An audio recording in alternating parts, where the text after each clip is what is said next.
Radio J. Les rendez-vous de la Viso. Lise Gutmann. Radio J. Et ce matin, c'est le grand retour de Coralie Abram-Palti. Bonjour. Bonjour Lise. Alors Coralie, je suis ravie de vous réaccueillir dans le studio de Radio J. Vous avez été un peu occupée, il me semble, ces derniers mois. Donc un grand Mazel Tov pour la naissance de Perla. Merci. Donc je crois que je l'ai dit, vous faites partie de la section Viso à Vive et comme vos camarades avec lesquels vous partagez l'antenne. Je vous laisse la parole. Qui recevons-nous aujourd'hui ? Alors, on reçoit Emmanuelle Gersovitch. Tout d'abord, c'est un grand plaisir de redémarrer les émissions à vos côtés, Lise. Merci. C'est une émission, effectivement, qu'on a mise en place pour mettre en lumière les femmes qui osent s'exprimer, entreprendre, créer, mais aussi celles qui ont du courage, qui continuent à tenir debout et qui sont souvent la colonne vertébrale de leur famille. Une mère, c'est aussi, on l'observe, la boussole des enfants dans les moments sombres comme en temps de guerre. Emmanuelle Gersovitch en est le parfait exemple et on a de la chance, c'est notre invitée aujourd'hui. Bonjour Emmanuelle. Bonjour Lise, bonjour Coralie, je suis ravie d'être à vos côtés aujourd'hui. Donc Emmanuelle, on se tutoie parce qu'on se connaît très bien. Tu as fait des études brillantes, Sciences Po Paris, puis un master à Columbia et tu décides il y a 15 ans de faire ton ALIA. Tu démarres ta vie professionnelle en tant que consultante et c'est comme ça que pendant plusieurs années, tu travailles sur de gros dossiers clients, oscillant stratégie, business développement, communication et marketing. Mais ce qui te plaît le plus, c'est l'écriture et plus précisément la communication narrative, le fameux storytelling dans le jargon actuel. Cela rejoint finalement ta passion pour la littérature, l'écriture que tu as cultivée depuis toujours. Tu habites à Ra'anana, en Israël, tu travailles à ton compte et tu es la maman, la super maman de 3 enfants. Quel travail. Alors, nous vivons malheureusement une période schizophrène, empreinte de tristesse et de détresse depuis le 7 octobre et ses commémorations récentes, mais aussi, comme il se doit, empreinte de joie et d'espoir au milieu des fêtes de Tishri. Alors, comment vous sentez-vous, Emmanuelle Gersovitch ? Alors c'est vrai que l'atmosphère est vraiment surréaliste et vous l'avez très bien résumé, on se sent écartelé entre la peine et la joie. Et je ne sais pas si on se rend compte vraiment en France de ce qu'est le quotidien en Israël en ce moment. J'habite donc à Ra'anana, qui est une ville assez paisible, l'équivalent de Neuilly, Levallois, Boulogne. Et depuis 1 mois, j'ai l'impression que je vis dans une ville qui est peuplée de femmes et d'enfants, parce que tous les maris sont repartis au front, donc dans le nord cette fois-ci. Et puis c'est vrai qu'on a eu les cérémonies du 7 octobre, qui n'ont pas été calmes. Elles ont été ponctuées de beaucoup de sirènes et d'alertes.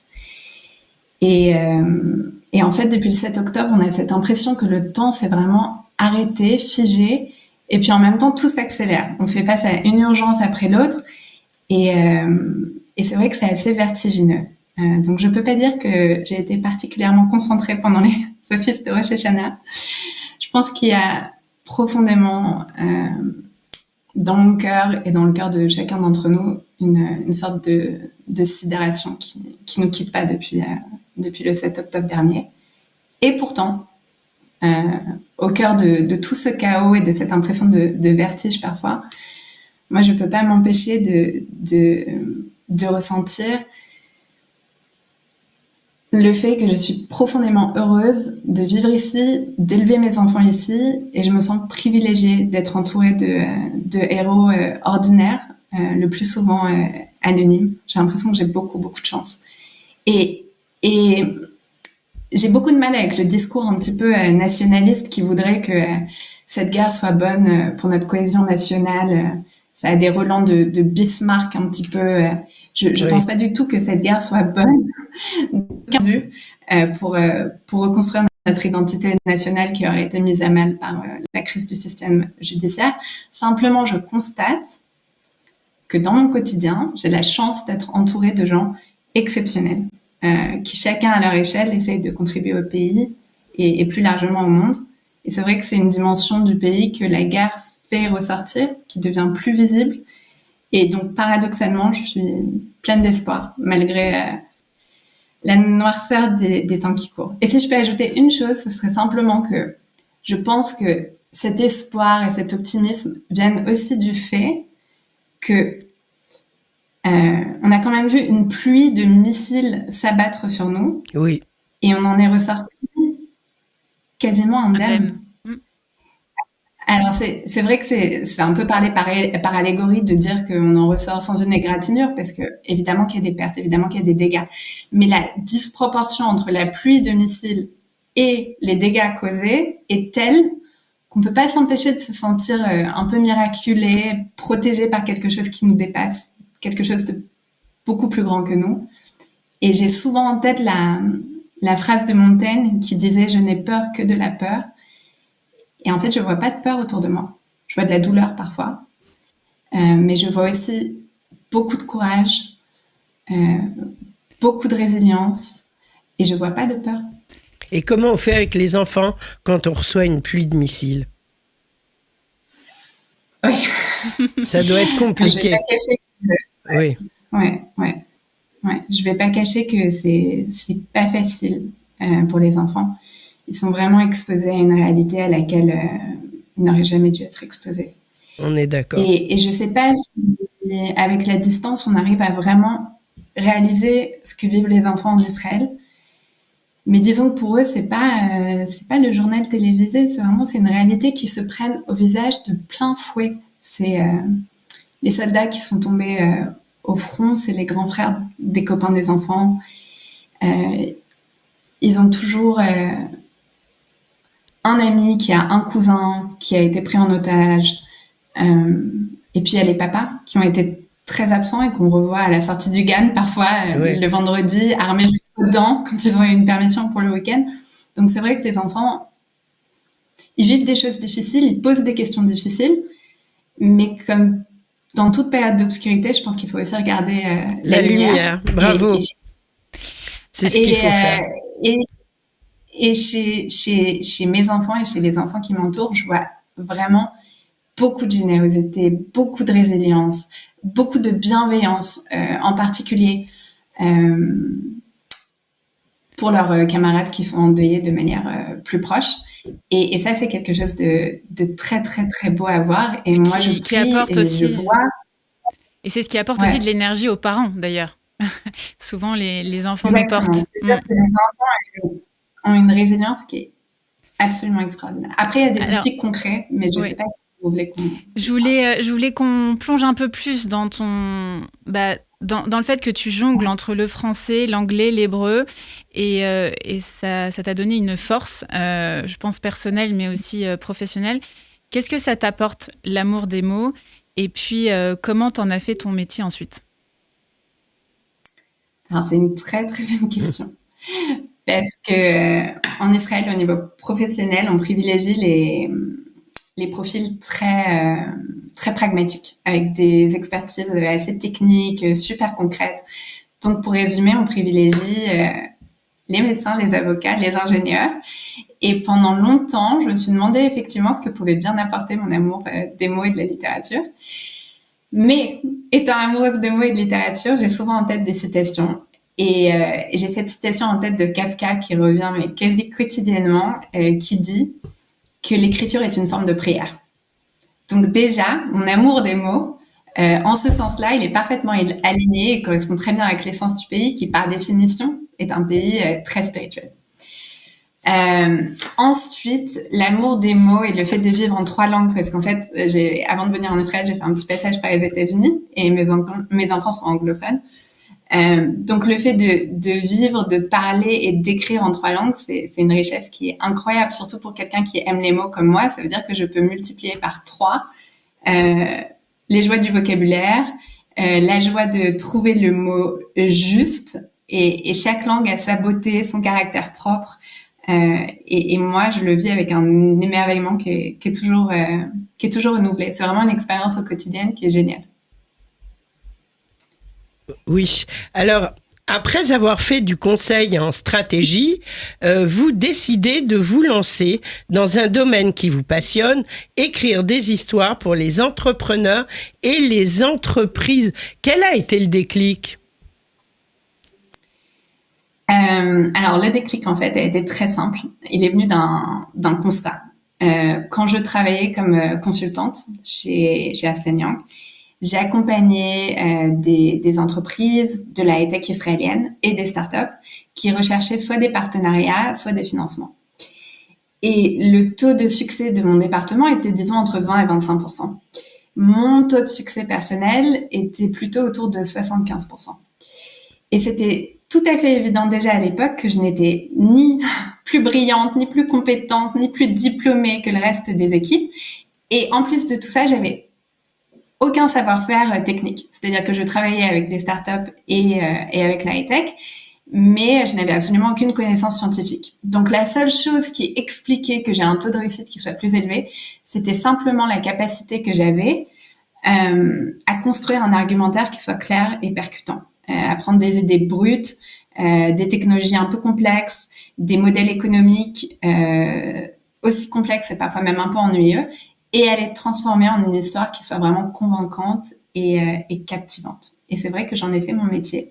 Et aujourd'hui, je raconte les histoires d'entreprises, d'entrepreneurs, de produits, d'individus. Et ce ne sont pas que des jolies histoires. Je n'écris absolument pas de fiction.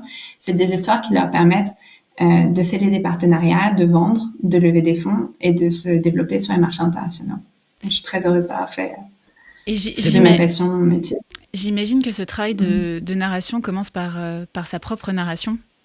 Et vous l'avez raconté tu l'as raconté dans une vidéo de Chaim Baïm, je crois, c'est ça, où tu parlais des échecs et comment on pouvait rebondir. Et en fait, souvent, le fait de prendre un moment pour écrire sa propre narration nous permet de rebondir ensuite et de se lancer dans ton cas personnel.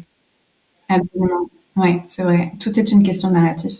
Le Talmud dit « Nous ne voyons pas le monde tel qu'il est, nous voyons le monde tel que nous sommes. » Et je pense que c'est très vrai. Et les histoires qu'on se raconte, que ce soit les histoires qu'on se raconte sur nous-mêmes ou sur les autres, créent la réalité dans laquelle on vit.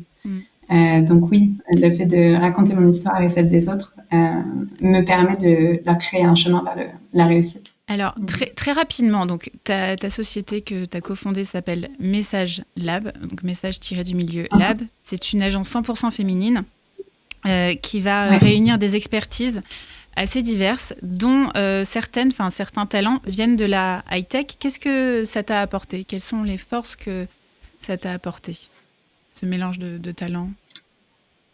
Alors, le mélange de talents, ça m'apporte la diversité de pensée dont on a besoin pour être créatif.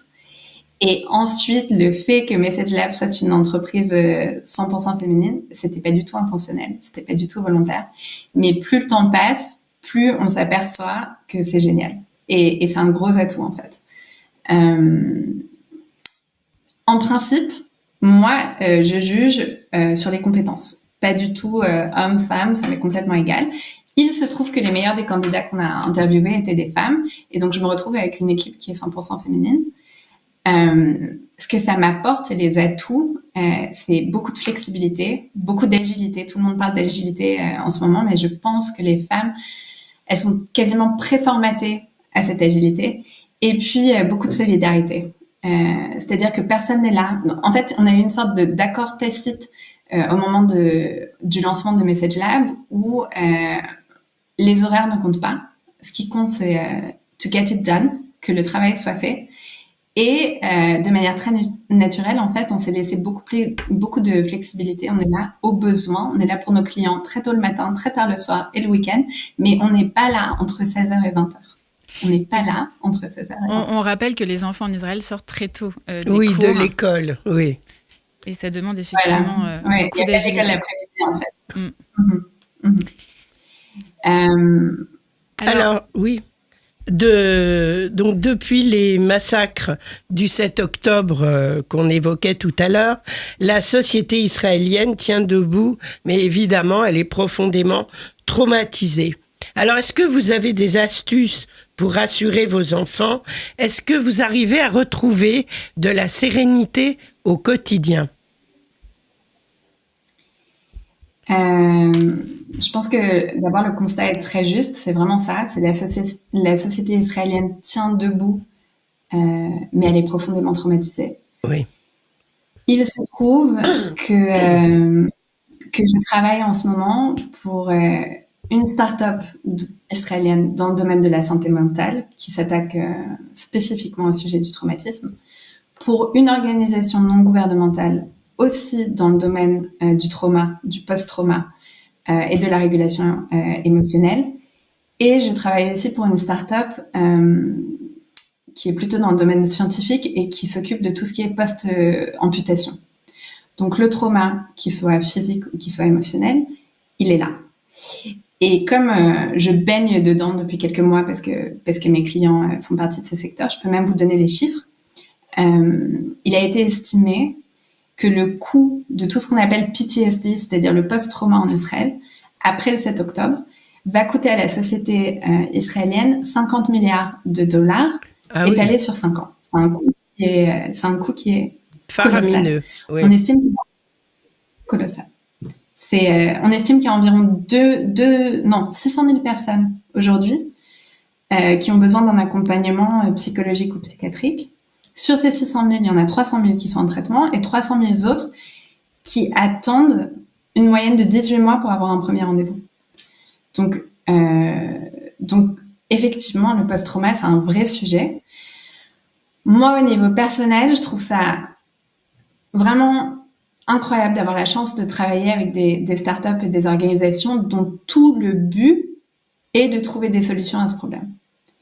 Je trouve qu'il y a quelque chose de très beau au fait d'utiliser la science et la technologie pour essayer de réparer les humains. Donc évidemment, on aurait espéré qu'ils sortent indemnes, mais ça illustre bien la capacité de l'homme à transcender la douleur pour en faire un moteur plutôt qu'un poids. Et je dois dire que les Israéliens sont juste excellents dans ce domaine-là. Les Israéliens et puis aussi les écoles. Les écoles qui accompagnent les enfants, qui leur donnent beaucoup de joie et de courage pour tenir, par exemple, pendant les sirènes. Oui. Ils ont vraiment des outils d'accompagnement des enfants. Je sais que mes enfants, pendant les sirènes, sont debout sur les tables en train de chanter. C'est pour ça que je parlais de joie. Les auditeurs n'ont peut-être pas compris, mais peut-être, voilà, juste avant de se quitter, parce qu'il nous reste seulement 1 minute, Emmanuel, peut-être que tu peux nous raconter justement ce moment. 2 minutes, voilà. Ce moment que tu m'as partagé hier.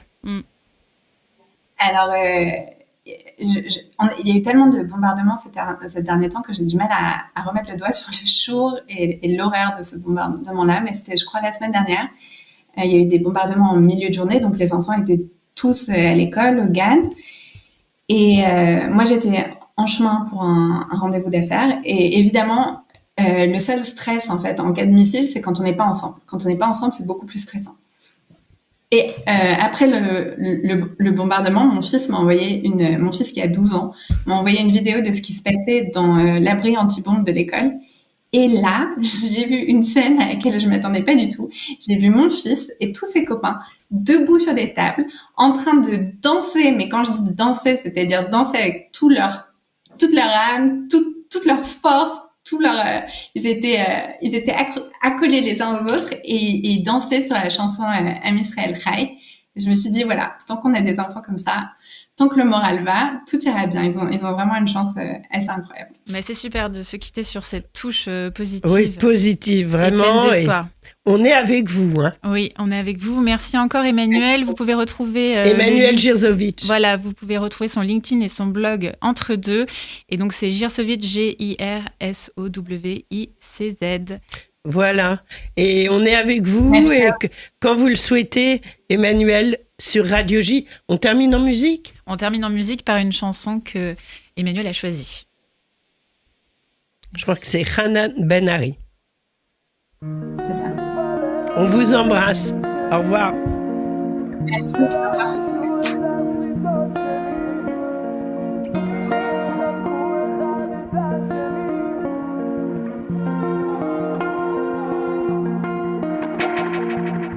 הזמן הוא טס, זה לא נתפס patience.